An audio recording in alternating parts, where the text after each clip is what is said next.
इस समय England Birmingham Commonwealth games.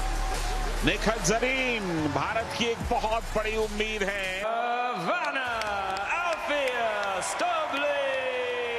Representing India, Zareen Nika। मेजबान इंग्लैंड से हैं। बॉक्सिंग के जो मूलभूत नियम हैं उनके बारे में रेफरी ने बता दिया कि हेड्स ऊपर करके खेलिएगा, नीचे ब्लो मत कीजिएगा। मुकाबले की शुरुआत वर्तमान और इस समय लेफ्ट और राइट यानी कि बेहतरीन तरीके से हुक्स का इस्तेमाल किया। थोड़ा सा आक्रामक लग रही है निखत शुरुआती मोमेंट में, और ऐसा लग रहा है कि लगातार स्टबली आ रही हैं और यहां पर क्लिंच की पोजीशन से छूटते छूटते निखत का एक राइट हुक सीधे जाकर के लगा उन्हें, और इस समय प्रहारों का सिलसिला शुरू कर दिया है। इस कोशिश में कम से कम 2 हुक बिल्कुल ठीक जाकर के लगे हैं। यहाँ लेफ्ट से मारा और राइट से हल्के से नॉकिंग की, क्लिंच की पोजीशन आ गई, होल्ड की पोजीशन आ गई, अपने आप अलग हो गई। रेफरी को इंटरफेयर नहीं करना पड़ा। स्टबले और निखत के बीच ये पहला राउंड चलता हुआ अटैकिंग दिखाई दे रही है निखत जरीन। ये अच्छी बात है, हालांकि इस अटैक के साथ साथ उन्हें अपने डिफेंस को भी बनाना होगा। एक बार फिर हो मुक्केबाजी का ये सिलसिला, निखत जरीन लेफ्ट और राइट लगातार आप कॉम्बिनेशन पंचेस ये इस बार देखने को मिले हैं, और कम से कम 2-3 पंचेस एक साथ लगे हैं। वहां पर किसी भी तरह से होल्ड करने की कोशिश ना करें। निखत जरीन लेफ्ट और राइट बहुत बढ़िया, अच्छे हुक्स, अच्छे पंचेस, लेकिन कितने कनेक्ट होते हैं वो जजेस की नजर से बेहतर कोई नहीं जानता।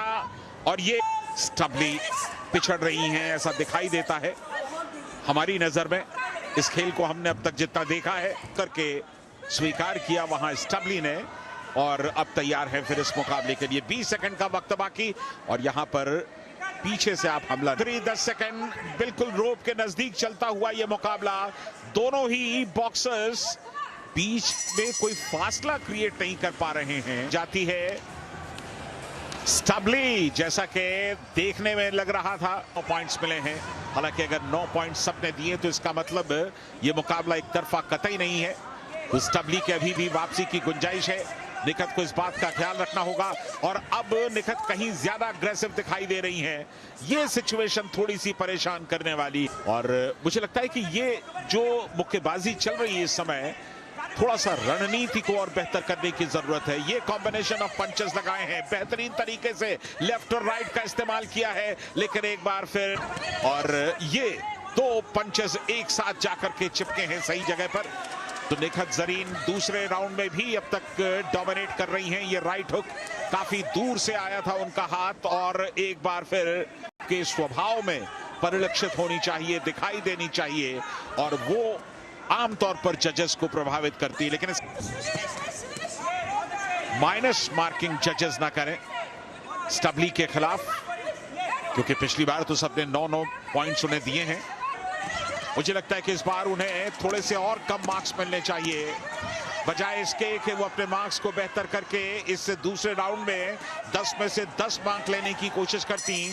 शायद उन्होंने अपने निखत जरीन बिल्कुल इस बार भी, हालांकि 5 जजेस ने 9 मार्क्स दिए हैं। शवाना अल्फिया स्टबली, तो निखत जरीन फाइनल में खेलेंगी।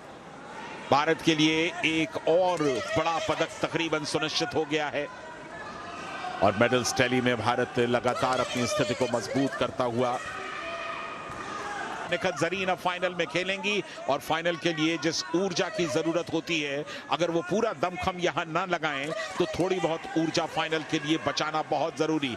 और इस राउंड में बस अपने घूसों का, मुक्कों का बेहतरीन इस्तेमाल करेंगी, और एक बार फिर नजदीक आते हुए, लेकिन अब समय समाप्त हो चुका है। इसके साथ ही तीसरा राउंड भी समाप्त हो गया।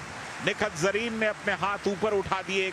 उन्हें इस बात का एहसास है कि उन्होंने इस मुकाबले में पूरी तरह से डोमिनेट किया है। Unanimous decision for your winner and heading into the Commonwealth Games final in the blue corner, तो चलिए जिस बात की उम्मीद थी